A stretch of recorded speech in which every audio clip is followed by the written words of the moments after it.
सलवा जुर्म उनमें से सबसे एक बड़ी गलती हम मानते हैं कि हुई थी। आदिवासियों को बंदूक पकड़ा के भेज दिया नक्सलियों से लड़ने के लिए।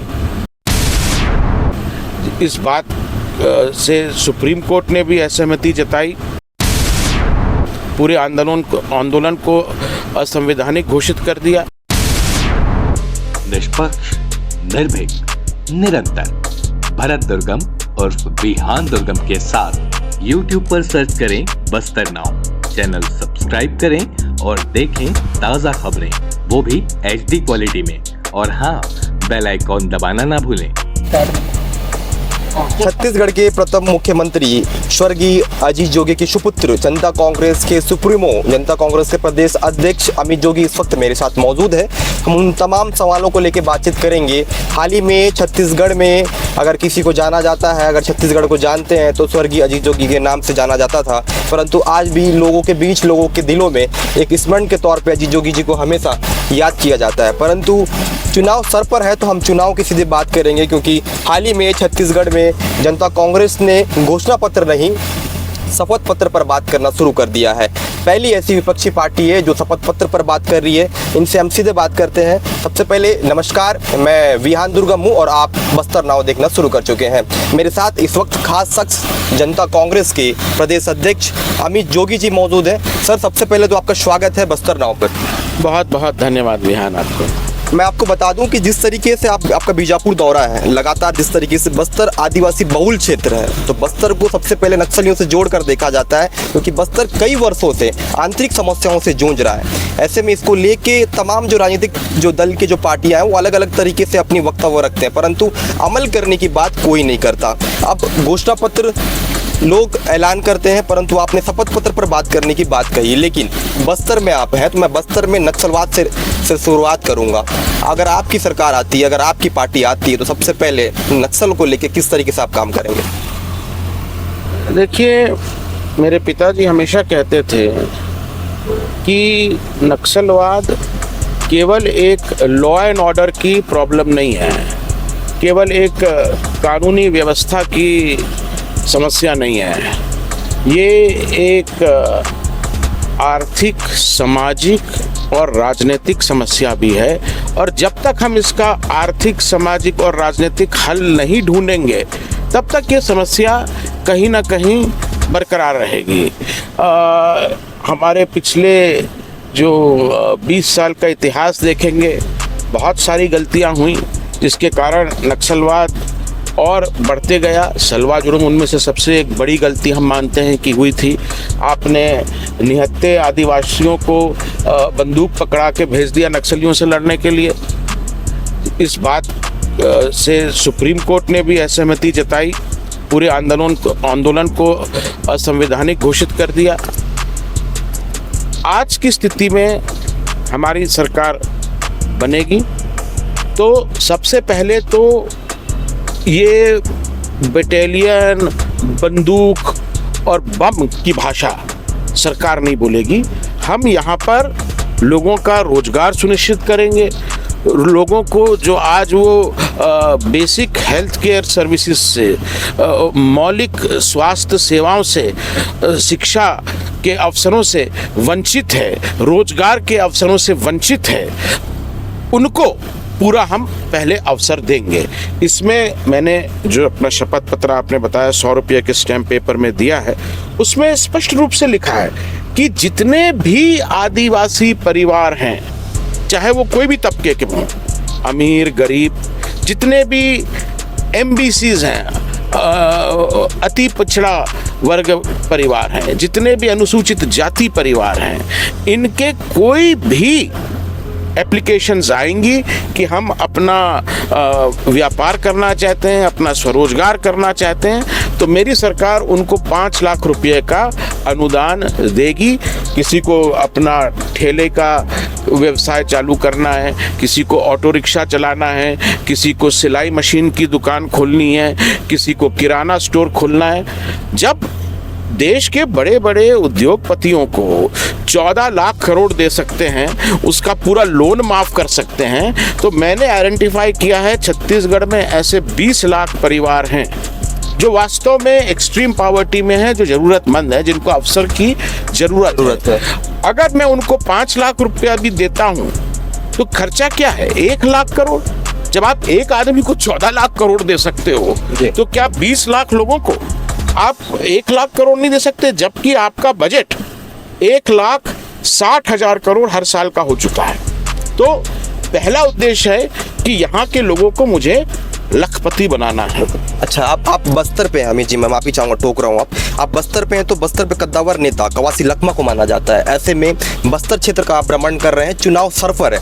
ऐसे में कांग्रेस ने मैनिफेस्टो पे ये वादा किया था जितने आदिवासी जेल में बंद हैं उनको रिहा किया जाएगा। तमाम तरीके के एलिगेशन भी उनके ऊपर लग रहे हैं। आदिवासी बहुल क्षेत्र पे कई जो आदिवासी भाई लोग हैं, दर्जनों लोग, सैकड़ों लोग, हजारों लोग आज भी आंदोलनरत हैं और कई ऐसे लोग हैं जो आज भी जेल में बंद है। फर्जी केस की बात की जाए या फिर फर्जी तरीके से उन पर आरोप लगाया गया है कि वो नक्सल संगठन के साथ मिलकर काम करते हैं। तमाम तरीके के आरोप लगाया गया है। कई लोग आज भी आदिवासी जो भाई बहन हैं वो जेल पर हैं और उसको लेकर सरकार गंभीर नजर नहीं आ रही है। अलग अलग तरीके से बयान देखने को मिलता है। कवासी लखमा कहते हैं कि हमारी सरकार तत्पर है, उस पर अवश्य कार्रवाई की जा रही है, समीक्षा बैठा गया है, उस पर एक टीम गठित की जा रही है, अलग अलग तरीके से उसको खंगाला जा रहा है। उसके बावजूद इन सारे मसलों को लेकर अमल की जाएगी, परंतु चंद दिनों के पश्चात ही आचार संहिता लगने वाला है, लेकिन इस पर अभी तक किसी भी तरीके से कोई प्रतिक्रिया सरकार का नहीं आया है। इसको आप बतौर कैसे देखते हैं?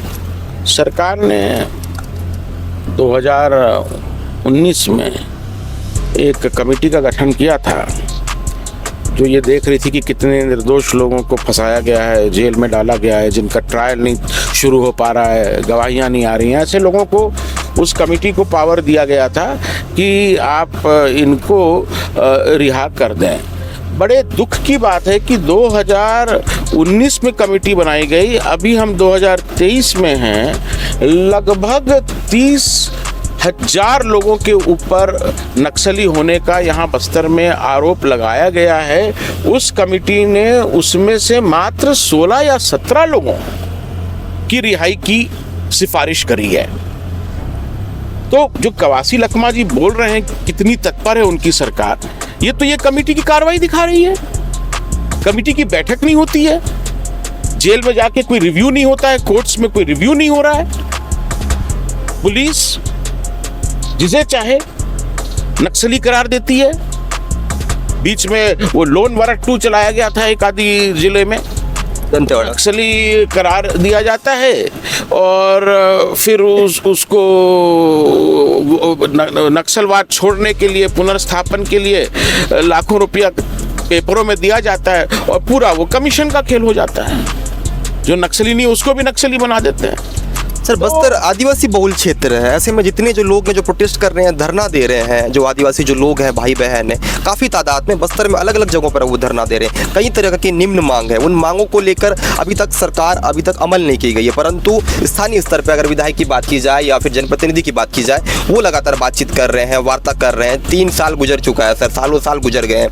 चंद महीने के पश्चात सर पर चुनाव है। मैंने पहले भी जिक्र कहा था, अब भी मैं जिक्र कह रहा हूँ कि ऐसे में लोगों को लुभाने के लिए अलग अलग तरीके से राजनीतिक दल के जो लोग हैं वो स्वार्थ सिद्ध करने की कोशिश करते हैं। आपकी पार्टी विपक्षी पार्टी है, जमीनी स्तर पे उनको लेके किस तरीके से काम करें? क्योंकि अब से जब मैंने बात किया तो आपने ये कहा था कि मैं चिंतलनार में जब मिलने के लिए कोशिश की गई थी तो तब भी मुझको रोका गया था पुलिस प्रशासन के द्वारा, और आप अभी जहाँ आंदोलन कर रहे हैं वहाँ पे जा रहे हैं, वहाँ भी रोकने की कोशिश की गई। आप ये कह रहे थे इससे पहले प्रेस कॉन्फ्रेंस में, और आपको एक लव लेटर दिया गया है, जो पत्र है वो आप कह रहे थे। क्या है सर पूरी बात? देखिए, आपने कई सारे प्रश्न पूछे हैं। यहाँ जगह जगह आंदोलन हो रहे हैं। मैं सिलगेर गया, बुर्जी गया, अभी अम्बेली जा रहा हूँ, चिंतलनार गया। हर जगह आंदोलन जो कारी हैं उनका केवल एक ही मांग है कि इस पूरे क्षेत्र में भारत के संविधान के अनुसार पेशा कानून लागू है। पेशा कानून ये कहता है कि ना लोकसभा ना विधानसभा, इन क्षेत्रों में सबसे ऊपर रहेगी ग्राम सभा। गांव के समस्त संसाधन संपत्ति का पूरा संचालन का अधिकार ग्राम सभाओं को दिया गया है भारत के संविधान के द्वारा। कोई भी व्यक्ति संविधान से तो ऊपर नहीं हो सकता, कोई भी पार्टी संविधान से ऊपर नहीं हो सकती। आज आप उनकी जमीन में जो लोहा गड़ा है उसकी खदान बेच दे रहे उद्योगपतियों को, क्या वो चुप बैठेंगे? खदान आपने बेच दी आप वो खदानों से उसके लोहा निकालने के लिए बड़े बड़े रोड बना रहे हो, खेतों से उनका खेत नष्ट करके। क्या वो अपने संसाधनों को बचाने के लिए, अपने खेत को बचाने के लिए, अपने जंगल को बचाने के लिए आंदोलन नहीं करेंगे? जब उनको संविधान ने सारी संपत्ति, सारे संसाधन का नियंत्रण का अधिकार दे रखा है ग्राम सभा को, तो आप ग्राम सभा क्यों नहीं कर रहे हैं? और ग्राम सभा होती भी है तो आप उसकी बात क्यों नहीं मांग रहे हैं?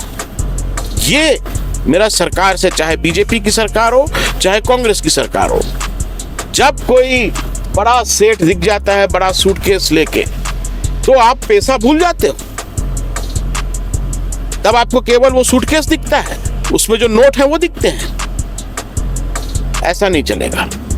सर, बस्तर को सत्ता की चाबी कहा जाता है। आपकी जो पार्टी है, जोगी कांग्रेस की जो पार्टी है, वो कितनी मजबूत है? क्योंकि बस्तर पूरा जो इलाका है वो कांग्रेस की सिटिंग जो सीट है वो बहुमत ज़्यादा देखी गई है। ऐसे में कितना आपको चैलेंज रहेगा बस्तर में आपको सीट निकालने के लिए? देखिए, हिस्टोरिकली बस्तर में 2 पार्टी सिस्टम रहा है, एक कांग्रेस एक बीजेपी, और किसी भी थर्ड पार्टी को लोगों का विश्वास जीतने में टाइम तो लगेगा, और वो टाइम मैं भरपूर दे रहा हूँ। और मुझे पूरी उम्मीद है कि जिस प्रकार लगातार पिछले 5 वर्षों में यहाँ पे लोगों के विरुद्ध अन्याय होते रहे, प्रमुख विपक्षी दल पूरी तरह से बस्तर में निदारद रहा। मुझे भरोसा है कि विपक्ष की भूमिका में आज, चाहे आप बीजापुर की बात कर लें, सुकमा की बात कर लें, दंतेवाड़ा की बात कर लें, जगदलपुर की बात कर लें, इन सभी क्षेत्रों में प्रमुख विपक्ष की जो भूमिका होनी थी वो जोगी पार्टी ने पूरा करी है। तो उसमें मुझे पूरा यकीन है कि हम बहुत हद तक लोगों का यहाँ विश्वास जीतने में सफल रहे हैं। और इस बार जो पिछली बार हम लोगों ने सीट शेयरिंग कर ली थी सीपीआई के साथ, गठबंधन सीपीआई बसपा के साथ, इस बार वो नहीं होगा। हम लोग सभी सीटों पर, बस्तर की सभी सीटों पर अपने चुनाव चिन्ह पर जाएंगे। कई बार ऐसी सीटें जहां हमारा चुनाव चिन्ह पहली बार जाएगा। तो मुझे पूरा यकीन है कि लोग एक नए विकल्प को तलाश रहे हैं। 15 साल उन्होंने भाजपा की सरकार देख ली, 5 साल कांग्रेस की देख ली। ऐसा कोई सगा नहीं जिसे भाजपा कांग्रेस ने ठगा नहीं। अब वो अपनी बेटे की सरकार, मैं छत्तीसगढ़ का नेता नहीं हूँ, अमित जोगी छत्तीसगढ़ का बेटा, इस बार अपने बेटे को वो मौका देंगे।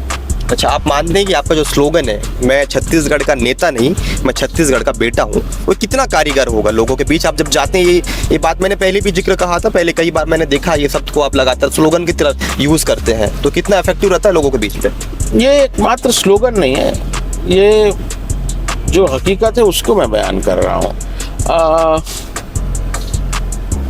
लोग बोलते थे कि जोगी जी के स्वर्गवास के बाद पार्टी खत्म हो गई है। हम लोगों ने पिछले 1.5 महीने में ये दिखा दिया कि पार्टी खत्म नहीं, अभी तो पार्टी शुरू हुई है। पाटन से हमने चालू किया, मुख्यमंत्री का गृह क्षेत्र, हजारों लोग वहाँ इकट्ठे हुए। तब से लेकर लगातार मेरे कार्यकर्ता सम्मेलन हो रहे हैं, लोग आ रहे हैं। लोग जिस प्रकार से मेरे पिताजी को प्यार देते थे, उनको अपना आशीर्वाद देते थे, उनको सुनने जाते थे, वही प्यार वो उनके बेटे को भी दे रहे हैं। और ये हमारी असली ताकत है। मेरे पास ना पैसा है ना सत्ता है, मेरे पास जो है, जो पूंजी है, वो हमारे परिवार ने जो जनता का प्यार कमाया है वो है, और वही हमारी ताकत है। अच्छा, आपकी दिनचर्या कैसे होती है? जब स्वर्गीय अजीत जोगी जी से मेरी एक बार मुलाकात हुई थी तो उन्होंने सबसे पहले नाम पूछा था, कहाँ के रहने वाले हो, फैमिली पे कौन कौन है, क्या करते हैं, पापा क्या करते हैं, मम्मी क्या करते हैं, इस तरीके से उन्होंने पूरा हालचाल मेरा जाना था। और कहाँ के रहने वाले हो, कैसी आपकी जीविका चलती है, परिवार पे कितने लोग हैं, कौन किस पद पर काबिज है, इस तरीके का उन्होंने पूछा था। तो उनके जाने के बाद किस तरीके से आपने होश संभाला, क्या लगा, परिवार की स्थिति की अगर बात की जाए, तमाम तरीके के जो आरोप हैं वो आपके ऊपर लगते हुए नजर आ रहे थे। चुनाव की अगर बात की जाए तो जहाँ से आप चुनाव लड़े थे, जो आपकी जो माताश्री है, वहाँ पे भी रोकने के लिए तमाम तरीके की जो पुलिस प्रशासन है, जो सरकार है, वो दमन नीतियों का लगातार दमन नीतियों का जो गंभीर जो आरोप है वो लगाने की कोशिश की गई, आपको दबाने की कोशिश की गई। जिस तरीके से लोकतंत्र की अगर बात की जाए, वो पूरी तरीके से आपके ऊपर अलग अलग तरीके से हथकंडे जो है वो अपनाने की कोशिश की गई। उनके जाने के बाद, इतने तमाम चीज़ें होने के बाद आपने खुद को कैसे संभाला, पार्टी को कैसे संभाला? क्योंकि लगातार मैंने देखा है, पहले जब आपकी इंटरव्यू मैं देखता था उस वक्त लोगों के बीच सुनता था कि अमित जोगी जी जो है वो थोड़े से अग्रेसिव पर्सन है, गुस्से वाले पर्सन है। तो उसके बाद पापा के जाने के बाद कैसी स्थिति रही सारी चीज़ों को लेकर? मुझे लगता है कि मेरे पिताजी जब गए तो अपने साथ मेरा जो गुस्सा था वो भी ले गए। अब गुस्सा नहीं आता है। स्वभाव में जब जिम्मेदारी आती है तो अपने आप परिवर्तन होता है, और ऐसा कुछ परिवर्तन मुझ में भी लोगों को शायद दिख रहा है। मुझे तो एहसास होता है कि ऐसा बहुत बड़ा परिवर्तन हो गया। और पिछले 3 सालों में तमाम प्रकार की अड़चनें, दिक्कतें आई हमारे परिवार के ऊपर, तमाम प्रकार के संकट आए। मेरी माताजी, उनका 2 साल मैं उपचार ही कराते रहा, करीब 11 महीने हम लोग अस्पताल में ही रहे। उसके बाद मेरे बेटे की तबीयत भी कुछ खराब हो गई। तो ये सब चीज़ें होती रहीं, लेकिन ये लोगों का प्यार है। लोग बोलते हैं ना कि पहाड़ों का सफ़र था, शीशे का बदन था, घर आ गया हूँ, आपकी दुआओं का असर था। तो लोगों की दुआएं हैं जो काम कर गई। और आज जब से पार्टी हमारी बनी, उसके ऊपर ऑपरेशन लोटस चलता रहा, उसके ऊपर ऑपरेशन पंजा चलते रहा। दोनों कांग्रेस और भाजपा उस पर बुरी नज़र लगाए बैठे रहे। कई लोगों को ले गए, कई लोगों का आना जाना हुआ। लेकिन ईश्वर की कृपा है, छत्तीसगढ़ महातारी का आशीर्वाद है कि आज भी हमारी पार्टी बची हुई है। पड़ोसी राज्यों में देख लीजिए, कमलनाथ जी मुख्यमंत्री थे, अपनी सरकार बचा पाए। महाराष्ट्र में उद्धव ठाकरे जी, उनके पिताजी की 56 साल पुरानी शिवसेना, वो मुख्यमंत्री थे, उनकी नाक से उनकी पार्टी, उनकी सरकार निकल गई। तो मेरी क्या हैसियत है? पर मैंने सही समय पे सही कदम उठाए और आज हमारी पार्टी का अस्तित्व तो बरकरार है। हम 90 सीटों पे जा रहे हैं, अपने दम पे जा रहे हैं, अपने शपथ पत्र को लेके जा रहे हैं। लोगों में ये जो लोगों का ध्यान भटकाने के लिए दोनों दल ये जो नूरा कुश्ती खेल रहे हैं, आरोप प्रत्यारोप, जो जनता से जुड़ी हुई बातें हैं उनको छोड़ बाकी सारी बातें होती हैं चुनाव में। अच्छा सर, मेरा एक और सवाल था।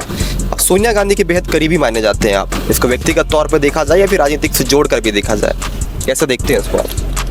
सोनिया जी का बेहद सम्मान करता हूं मैं, मेरा परिवार, उन्हें मेरे पिताजी बोलते थे कि वो हमारे परिवार की मुखिया हैं। और उस नाते जब मुझे पुत्र रत्न मिला, बेटा हुआ, तो उसका नामकरण भी मैंने सोनिया जी से ही करवाया। जो नाम उसको रखा है अयान जी, सोनिया जी ने ही उसका नाम रखा है। अच्छा, सोनिया जी ने। पारिवारिक संबंध अपनी जगह हैं, ये राजनीति की बात है। और राजनीति में मेरा ये मानना है कि छत्तीसगढ़ का हित कभी भी किसी राष्ट्रीय दल के द्वारा नहीं किया जा सकता। यहाँ पर जब तक क्षेत्रीय दल की सरकार नहीं बनेगी, एक ऐसी सरकार जिसका हाईकमान दिल्ली में नहीं बल्कि छत्तीसगढ़ की जनता के हाथ में हो, जब तक ऐसी सरकार नहीं बनेगी, हम लोग अमीर धरती के गरीब लोग ही कह के पहचाने जाएंगे। अच्छा, कैसी बात होती है सोनिया गांधी जी से अभी, क्योंकि आप विपक्ष की भूमिका छत्तीसगढ़ में अदा कर रहे हैं, तो इस दरमियान कभी जरूरत पड़ा या किसी संदर्भ में, किसी और संदर्भ में अगर आपकी बातचीत होती है सोनिया गांधी जी से या फिर आपके परिवार की बातचीत होती है, तो किस विषय को लेकर बातचीत होती है? अगर बातचीत होती भी है तो राजनीतिक से परिप्रेक्ष्य से बात होती है? नहीं, राजनीतिक परिप्रेक्ष्य से कोई बात नहीं होती है। जो मम्मी बीमार थी, पापा बीमार थे, उनका समय समय पर फ़ोन आया, उन्होंने हालचाल पूछा। और जब मुझे बेटा हुआ, हमने बेटे का नामकरण का भी निवेदन उन्हीं से किया। तो ये सब चीज़ें अपनी जगह हैं। जो सोनिया जी ने हमारे परिवार के लिए किया वो पीढ़ी दर पीढ़ी हम लोग याद रखेंगे। पर अभी हमने अभी जब चुनाव हुआ था मारवाई में, उस वक्त जब जो दमन जो नीति जो अपना रहे थे कांग्रेस के लोग, उस वक्त किसी तरीके से फोन या बातचीत करने की कोशिश, क्योंकि आपके व्यक्तिगत संबंध तो बहुत अच्छे थे। नहीं, क्योंकि मैंने कहा कि मैं राजनीति की कोई भी बात, चाहे सोनिया जी हो, राहुल जी हो, राजनीति की बात मैं कहूँगा कि 14 फरवरी 2016 के बाद से लेकर आज तक मेरी उनसे कोई राजनीतिक चर्चा नहीं हुई और ना ही होगी। हाँ, ये जरूर मैंने हमेशा कहा है कि अगर ऐसी कोई बात आई, स्थिति हुई कि कांग्रेस और भाजपा में मुझे चुनना पड़े, तो चुनेंगे आप? I will always prefer a bad Congress government to a good BJP government. अच्छा, मतलब दोनों को अगर देखा जाए तो बीजेपी को आप अच्छा मानते हैं? नहीं, मैं एक बुरी कांग्रेस सरकार को पसंद करूंगा जी, बनिस्बत की एक अच्छी भाजपा की सरकार। अच्छा, क्योंकि हमारा जो डीएनए है वो एनडीए के ठीक विपरीत है। सर अब बात करते हैं छत्तीसगढ़ में ऐसी चीज़ के पर बात करते हैं जिस पर छत्तीसगढ़ के जो युवाओं का जो भविष्य है, जिससे संवरता है, संवरने को लेकर जो युवा है कड़ी मेहनत करते हैं। 24 घंटे की बात की जाए, 48 घंटे की बात की जाए, माँ पिताजी को दूर पर त्याग कर वो एक बड़ी जगहों को रहकर कोचिंग सेंटर पे कोचिंग करते हैं, बड़ी मेहनत करते हैं, बड़ी विडम्बना को मात देकर वो एक सपना, एक एम होता है जिसको पूरा करने के लिए हर कोई जो शिष्य होता है, जो बच्चा होता है, जो छात्र होता है, वो कोशिश करता है, परंतु उस पर ही घोटाले हो जाते हैं। उस पर ही जिस प्रक्रिया के तहत भर्तियां होनी चाहिए तो उस पर भर्तियां नहीं होती है। तमाम तरीके के जो युवा हैं जिनका सपना होता है कि मैं आईएएस बनूं, कलेक्टर बनूं, डिप्टी कलेक्टर बनूं, एसपी बनूं, आईजी बनूं, उन तमाम तरीकों पे लगातार पालिता देखी जा रही है। इसको आप कैसे देखते हैं? अगर जैसा कि सरकार कहती है, सरकार के नुमाइंदे कहते हैं कि पीएससी में कोई भ्रष्टाचार नहीं हुआ, जबकि अगर आप पूरी सूची देख लें तो जो भूपेश बघेल जी की सगे संबंधी हैं, उनके जो करीबी हैं, उन्हीं के लड़के बच्चों का हुआ। मतलब सारी काबिलियत आप ही के पास है, बाकी सब नालायक हैं। चलिए, हाई कोर्ट ने उसका संज्ञान लिया। हाँ जी, आप बोलते रहे कि नहीं भाई ये तो एक इत्तेफाक है, तो इत्तेफाक है तो फिर आपने रातों रात कैसे पीएससी के अध्यक्ष को बदल दिया? भाई उसने कुछ गलतियां की होंगी, भारी भ्रष्टाचार किया होगा, अकेले नहीं किया। यहाँ गवर्नमेंट में जो प्रिंसिपल होता है सामूहिक जवाबदारी का, कलेक्टिव रिस्पॉन्सिबिलिटी का, कुछ भी गड़बड़ी होती है उसके लिए सीधे सीधे हमारा संविधान मंत्रिमंडल और मंत्रिमंडल के मुखिया, मुख्यमंत्री को दोषी करार देता है। आप ये नहीं कह सकते कि फलाने ऐसा कर दिया, फलाने वैसा कर दिया, मेरा तो मुझे मालूम ही नहीं था। आप जब बॉस हो, सारे अधिकार आपके पास हैं, फिर जवाबदारी भी लेनी चाहिए। जवाबदारी ये आपने, ठीक है, इनको हटाया, इस बात का आपने मतलब स्वीकार तो कर लिया कि गड़बड़ी हुई थी। अब भर्तियां सब रद्द करिए जी, फिर से प्रक्रिया लीजिए। और मैं तो ये कहता हूं कि हमारे देश में सभी संस्थाओं पे आरोप लगते हैं। यूपीएससी एक ऐसी संस्था है जी, यूनियन पब्लिक सर्विस कमीशन जी। मेरे पिताजी ने, उनका ये मानना था कि पीएससी अलग से बनाने की जरूरत ही नहीं है, हम यूपीएससी के माध्यम से क्राइटेरिया हम तय कर देंगे कि ये क्राइटेरिया होना चाहिए, ये आरक्षण होना चाहिए, और उन्हीं से कराएं। वो तो निष्पक्ष एजेंसी है। और ये पॉलिटिकल लोगों को तो पीएससी में बैठना भी नहीं चाहिए। कोई ऑफिसर हो या आजकल तो अफसर भी इतने ज़्यादा राजनीतिक हो गए हैं, मैं तो कहूँगा जो रिटायर्ड जजेस हैं उन्हीं को रिक्रूटमेंट कमीशन पीएससी में सब में लगाना चाहिए। सर बस्तर में देश के जो प्रधानमंत्री है नरेंद्र मोदी, उनका दौरा था। आप बार बार जिक्र कहते हैं, आपके कई इंटरव्यू में मैंने देखा है कि नगरनार स्टील प्लांट की जो नींव है वो आपके पिताश्री ने रखा है। और उनका इस जब जगदलपुर आए थे नरेंद्र मोदी, तब उन्होंने जिक्र तक नहीं किया। लगातार उसको लेके सियासत पूरे बस्तर में देखने को मिल रही थी। बस्तर बंद का आह्वान कांग्रेस के लोगों ने भी समर्थन किया था और सर्व आदिवासी समाज ने भी इसका समर्थन किया था, परंतु वो जो चीज़ें थी वो विपरीत दिशा में चली गई। कैसे देखते हैं सर इन तमाम चीज़ों को लेकर? सर्व आदिवासी समाज भी अब 2 फाड़ 3 फाड़ में हो गया। अरविंद नेताम जी स्वागत कर रहे हैं, जी। ठाकुर साहब विरोध कर रहे हैं, तो समझ में नहीं आता है कि कौन सा सर्व आदिवासी समाज है कौन नहीं है। ये खैर उनका आपसी का मसला है। जहाँ तक नगरनार इस्पात संयंत्र की बात है, आप ओरिजिनल अग्रीमेंट निकाल के देख लीजिए। जोगी जी ने साफ साफ कहा था कि मैं यहाँ से कच्चा माल तुम्हें निकालने नहीं दूंगा, सारी तुम्हारी लीज रद्द कर दूंगा जब तक कि तुम यहाँ पे स्टील बनाना चालू नहीं करोगे। एनएमडीसी का कहीं पूरे देश में दुनिया में कोई स्टील प्लांट चल रहा है, कोई मैन्युफैक्चरिंग यूनिट चल रहा है? केवल छत्तीसगढ़ में, क्योंकि जोगी जी ने साफ साफ बोल दिया मैं तुम्हारी सारी माइन की लीज रद्द कर रहा हूँ। यहाँ से मेरा जो लोहा है वो जापान नहीं जाएगा, विशाखापट्टनम नहीं जाएगा, यहीं तुम स्टील बनाओ, यहाँ के लोगों को रोजगार दो। बोले जमीन नहीं मिल रही है, ये पर्यावरण वाले ये वाले बड़ा वो करते विरोध। जमीन ग्राम सभाएं कराई, खुद जोगी जी उनमें उपस्थित रहे, 15 दिन लगातार यहाँ रोज आते गए और जितनी जमीन उनको चाहिए थी हमने उन्हें उपलब्ध कराई। नींव चालू हो गई, कंडीशंस तय हो गई लीज की, और दुर्भाग्य रहा कि वो 3 साल का समय था, एक नींव हमने रख दी, काम भी चालू करा दिया। बीच में 15 साल रमन सिंह की सरकार आ गई, फिर 10 साल मनमोहन सिंह की सरकार रही, फिर 5 साल भूपेश बघेल की, 7 साल नरेंद्र मोदी की। इन लोगों ने उस पर कोई काम ही नहीं किया, कोई काम नहीं किया। जब ये तय हो गया कि हाँ हम इसको बेच दें अपने किसी सेठ दोस्त को, तब जाके दोनों में डील हो गई। छत्तीसगढ़ सरकार से कभी ये एनएमडीसी प्लांट अलग ना हो, इसलिए जो ओरिजिनल अग्रीमेंट है आप पढ़ेंगे उसमें एक ब्रह्मास्त्र क्लॉज है जी। एक ब्रह्मास्त्र का एक शर्त रखा गया है। शर्त ये कि जिस जमीन पर एनएमडीसी स्टील प्लांट बनाएगा उस जमीन का भूस्वामी मालिक छत्तीसगढ़ सरकार ही रहेगी। तो जब मेरी जमीन है, आप उस पे घर भी बना लो, तो क्या आप अपने घर को बेच सकते हो? जमीन तो मेरी है, मैं चाहूं तो आपका घर बुलडोज कर सकता हूं। पर इन लोगों ने क्या किया, दिसंबर के महीने में 2022 के दिसंबर, बिना कोई ग्राम सभा के, बिना विधानसभा के, बिना कैबिनेट अप्रूवल के, भूपेश बघेल जी की सरकार ने, भूपेश बघेल जी ने जिस जमीन पर एनएमडीसी ने 30,000 करोड़ रुपए का प्लांट बनाया है, उसको एनएमडीसी को मात्र 30 करोड़ रुपया में बेच दिया, स्थानांतरित कर दिया। मतलब जो इसको बेचने के, एनएमडीसी को विनिवेशकरण करने के जितने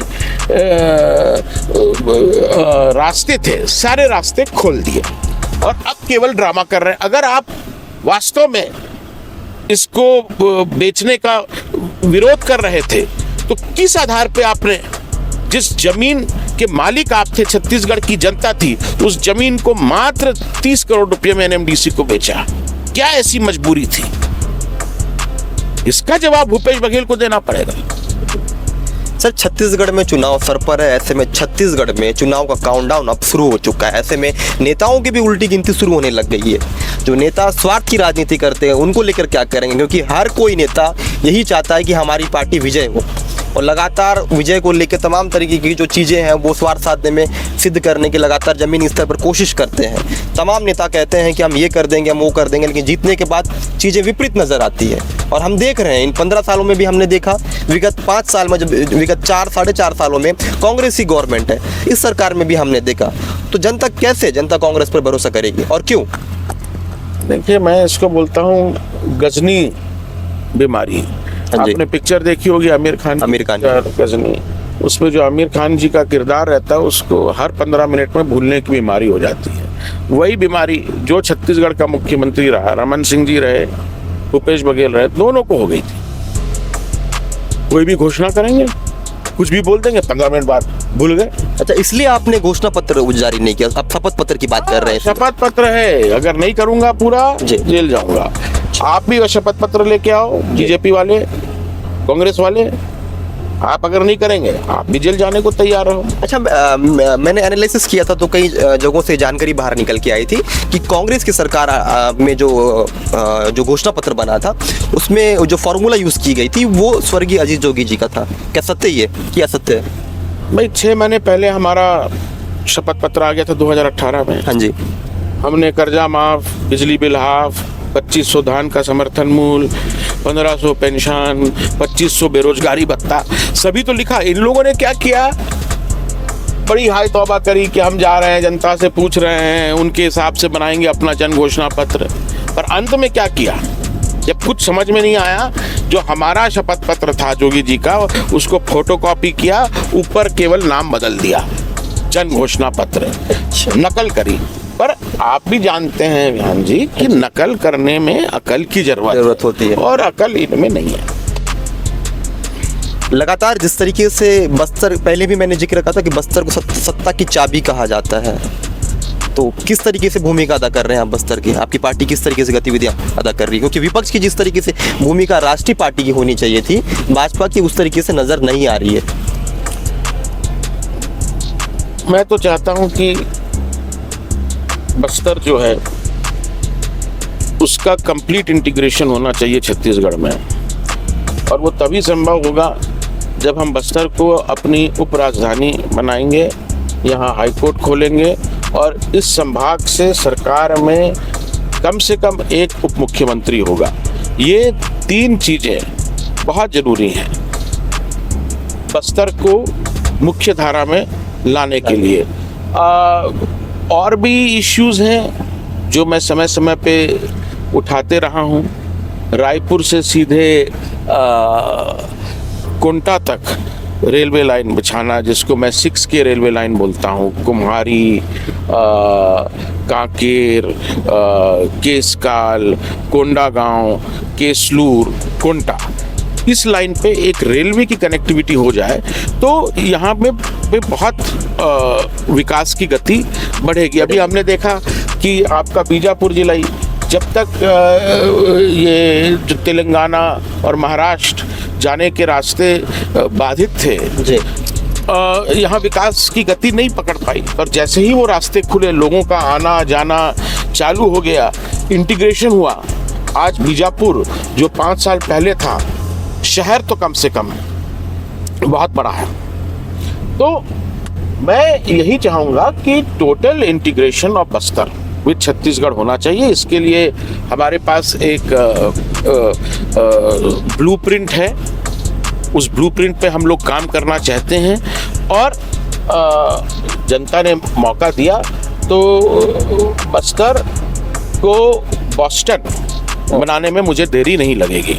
मेरे एक अंतिम सवाल मुहावरे के थ्रू मैं आपसे कहना चाहूँगा, आपसे ही नहीं तमाम विपक्षी दल और तमाम नेताओं से पूछना चाहूँगा, गलतफहमियों के सिलसिले इतने दिलचस्प है, अरे ईंट सोचती है उसकी दीवार मुझ पर टिकी है, क्या उसकी दीवार आप पर टिकी है? हाँ, गलतफहमियों के सिलसिले इतने दिलचस्प है, अरे ईंट सोचती है उसकी दीवार मुझ पर टिकी है, क्या कहेंगे आप? तमाम नेताओं से पूछना चाहूँगा मैं। जो लोग सत्ता में रहते हैं उनको पता नहीं क्यों इतना अहंकार हो जाता है। मैंने तो यहाँ के नेताओं को, लगभग सभी के साथ मेरे पारिवारिक संबंध रहे हैं, उनको जब सत्ता के पहले उनका क्या व्यवहार था, सत्ता में आने के बाद क्या व्यवहार है, मैं यही कहूँगा जो मेरे खासकर नौजवान साथी हैं, आपको सत्ता मिलेगी पर सत्ता का सम्मान करो, अहंकारी मत बनो। आपको ये नहीं भूलना चाहिए कि इस देश में राजशाही नहीं है, किसी का भी ये जन्म सिद्ध अधिकार नहीं होता है कि विधायक बन जाए, मंत्री बन जाए, मुख्यमंत्री बन जाए, कि मेरे पिताजी मुख्यमंत्री थे इसलिए मैं भी मुख्यमंत्री बनूं। इस गलतफहमी में मैं नहीं हूँ। अगर बनना है तो जनता का विश्वास जीतना होगा, और उसके लिए आपको सबसे बड़ी चीज संयम बरतना पड़ेगा, सबको सुनना पड़ेगा। जनता कांग्रेस के प्रदेश अध्यक्ष अमित जोगी जी इस वक्त मेरे साथ बने हुए थे। तमाम सवाल जवाब लेने की हमने कोशिश की, वो तरीके के सवाल जो सवाल वाकई में पूछने चाहिए थे, वो तमाम सवाल को हमने जानने की कोशिश की कि आखिर वजह क्या था, छत्तीसगढ़ में सियासत कैसी बनी हुई थी। भरत दुर्गम, बस्तर नाव से इतना ही। अगर आप मेरे चैनल पे नए हैं तो बने रहें और सब्सक्राइब करके बेल आइकन दबाएं ताकि बस्तर नाउ की अपडेट आपको मिलती रहे।